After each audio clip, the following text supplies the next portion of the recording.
Australian journalist John Pilger, recognised at Australia's prestigious Media Hall of Fame, has reported on 6 wars beginning in Vietnam in 1967 and produced more than 55 documentaries. This documentary focuses in particular on the practice of embedded journalism, which has virtually destroyed independent war reporting. Pilger says those whose job it is to keep the record straight ought to be the voice of people, not power. And I agree 1000%.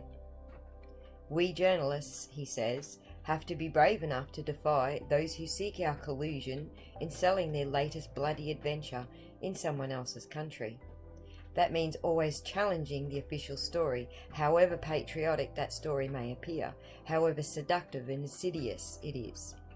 For propaganda relies on us in the media to aim its deceptions not at a faraway country, but at you at home.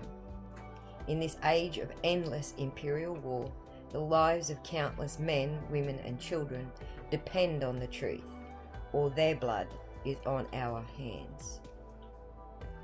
This is Pilger's second major film for cinema after his 2006 award-winning The War on Democracy. The War You Don't See is a powerful and timely investigation into the media's role in war, tracing the history of embedded and independent reporting from the carnage of World War I to the destruction of Hiroshima, and from the invasion of Vietnam to the war in Afghanistan and the disaster in Iraq. As weapons and propaganda become even more sophisticated, the nature of war is developing into an electronic battlefield in which journalists play a key role and civilians are the victims. But who is the real enemy? He asks. Is it me? Am I the real enemy? I'm the one who asks questions, seeks context from photos and footage produced by mainstream media, whose heart bleeds for any victim who falls foul of war, no matter which side they fell on. Am I the real enemy? In his long career as a journalist and filmmaker, Pilger is used to getting under the skins of warmongers, imperialists, and those who wield and abuse power.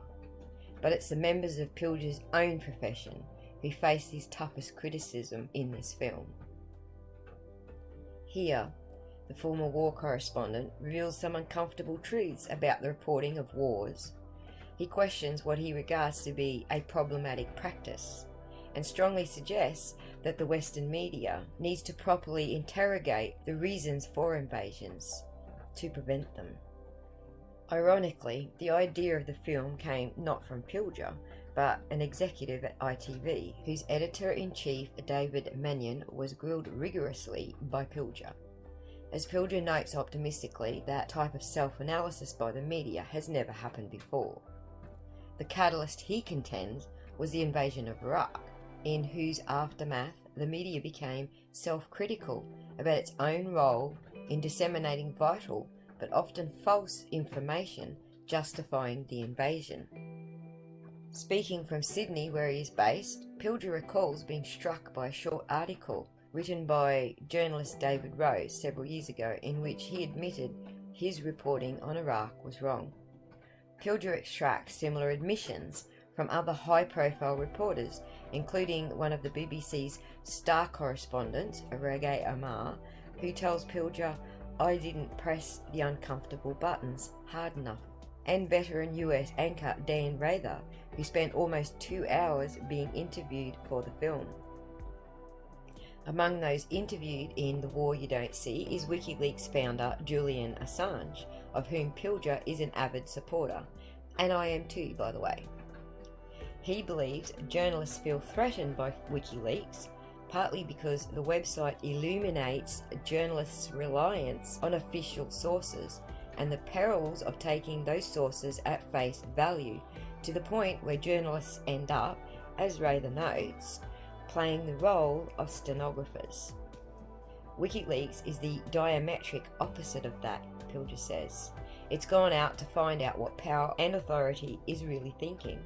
the truths they tell themselves as opposed to the lies they tell us. I think that's very shaming for journalists. WikiLeaks is doing exactly what Edmund Burke suggested of journalism, and that was the fourth estate checking on the other estates. That is what it's done, and I think the hostility towards WikiLeaks in part masks that guilt, that journalism has not done that. I would like to have held a watch party for this documentary so we can all enjoy it together. However, the current pro-war climate on YouTube makes me think it's better to provide the link and let you go watch it for yourselves. Love him or hate him, Pilger and guests make some extremely valid points that are applicable to current world affairs unfolding before our very eyes. So please grab some popcorn and a drink and take the time to absorb this extremely important message. Thank you.